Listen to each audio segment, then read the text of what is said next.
Hello, everybody. It's Brian Foley from a suburb of Phoenix, Arizona, Valley Variety, vvphx.com. You can find me on YouTube, you can find me on Instagram, you can find me on TikTok, and you can find me on Facebook. That's a lot of social media. And I spend a lot of time on social media. And because I spend a lot of time on social media, I've seen some things. And it reminded me of something that I learned when I was a small child. So I thought I would share that with you all. It is a discussion of the value of intent versus impact. So let's talk about that. Here's the story from when I was a kid. When I was a kid, me and my sister, we had these little pop-up tents that we would set up in the backyard, and we would set up in the front yard, and we'd set up indoors. They were just these great little pop-up tents. And they had a bottom to them as well. So they were these enclosed spaces with these mesh windows that could be shut with Velcro tabs. And I brought one outside one day, and I was about 8 or 9 years old, and one of the neighbor kids, 3, 4, 5, 6 years old, I don't know, younger than me, came and was in the tent, and I was swinging a stick around, and this was something that I used to do all the time. You know, I was a kid, and Star Wars was a thing, and I'm going to be a stunt man, I'm going to learn how to do this, and I'm going to bring my stick right up to the edge, but pull it, stop it right before it hits. Right? I can even make contact with that tent, and that tent isn't going to move. So this was a game that I would play with myself, usually by myself all the time. And one day, these neighbor kids happened to be in the tent outside. Our parents were talking. And without letting the kids inside the tent know what was going to happen, I just said, just stay in the tent, check this out. This is going to be really cool. And I whacked my stick right up against the edge of the tent, and I heard this big scream. Big scream. Well, I didn't know because I couldn't see inside the tent. The kid inside the tent, my neighbor, he had stuck his face right up against the wall of the tent. He was trying to see what I was doing because I said it was going to be really cool. And that makes sense. And in that moment when the mother came over and said, what the hell were you doing? What were you thinking? Well, my response to that inside my head was, well, I was thinking that it would go the way it always did when I was alone, right? But I thought about this. I didn't have anybody to explain this to me, but I gave it some thought. And some of the thought that came out of me reflecting on this situation was, number one, yes, it was my intent to not hurt anybody. It's never my intent to hurt anybody. I'm a pretty nonviolent person. Number two, I realized that I had hurt somebody. I made a quite literal impact on this person's face. Part of my 8 or 9-year-old self, because my superego wasn't fully developed, I thought, well, I didn't know that his face was going to be pressed right up against the wall of the tent. That's not my fault. But it is my fault. It's my fault for not building complicity, trust, rehearsing with what was essentially going to be my scene partner in a choreographed fight. And I basically egged that person on to put their face up against the edge of the tent by saying, hey, I'm going to do something cool. Just stay where you are.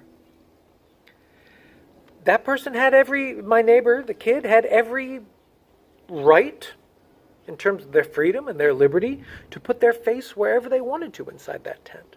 And they didn't even need to let me know. And of course, why would they let me know? Because they didn't know what I was going to do. So even though in that situation my intent was pure, I made an impact, and I made a negative impact. And in that situation, I learned that impact matters more than intent. Let's extrapolate this to some of these conversations I'm seeing on social media and in the real world, mind you. If somebody's called out for saying something that is unjust in some way, let's use racist, right? If somebody comes to you and says, that hurt me, that's racist.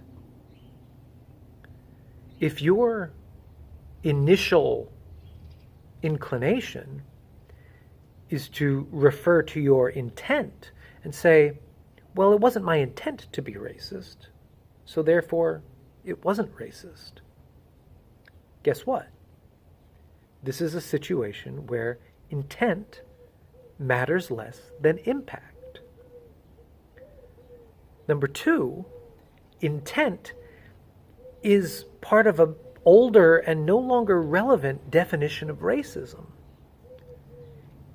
Intent is not really part of the definition of racism anymore, certainly not when we're talking about structural or institutional racism and how people participate in that. One more story, personal story. This was maybe 12 to 15 years ago, because I did the show for a number of years. This was my Commedia dell'arte lecture demonstration show. And I did the show a bunch of places, but there was one place where I did it multiple times. I get rehired year after year. And as part of my entrance for the show, it's a clown comedy entrance, and I would be running in circles, and at one point I would stop. I would stop in this particular theater. It was a semi-circular stage with the audience in 180 degrees around us. And I would quite literally just stop downstage center, and I would engage with whoever was in that front row center seat. And after building this Commedia dell'arte historical pre-Renaissance Italian world, I would stop, I would engage with this audience member, and I would make a contemporary gesture, right? And the dissonance of me making a contemporary gesture in this historical context was always very funny. And the gesture was simply this: tap, tap, two fingers. Peace and love. Love and peace. However, that gesture comes from the contemporary Black experience. So for me, my intent was, it's funny to see me doing that. It's funny to see me doing that in this context. It's funny to see me doing that in this show. It's funny because, and now I knew that this was a gesture that grew out of the Black American experience, but at the same time, Black culture is the culture. It is pop culture. Most of pop culture today, even 10, 15 years ago, also rooted in Black culture. So, for years, I did that. No problem. One particular show, the person who happened to be sitting front row, center seat, young Black man, probably 16, 17 years old.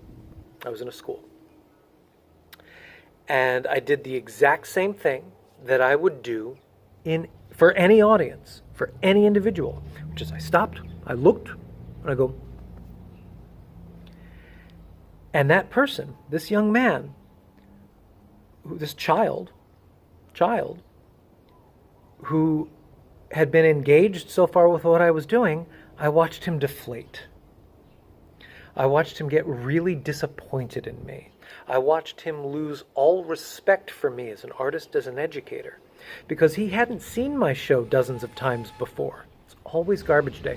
He didn't see my show dozens of times before. He is only participating in this show in the here and now. And what he saw and what he experienced was me as a white artist singling out him as a young Black child and doing that gesture. Calling out his Blackness, calling out how he was in some ways different from the people sitting on either side of him. My curiosity no longer became about who are these people in the audience. My curiosity was now translated into who is this Black child and what is he doing here and how do I interact specifically with him. My intent was pure. The impact was negative. So, all I want you to do today is when you see that an impact has been made, or if somebody tells you that an impact has been made, do not immediately revert to your intent. Let the intent go. Focus on healing the impact. Apologize for the impact. Own the fact that you made that impact. And that's how you'll grow as a person and ultimately as an artist.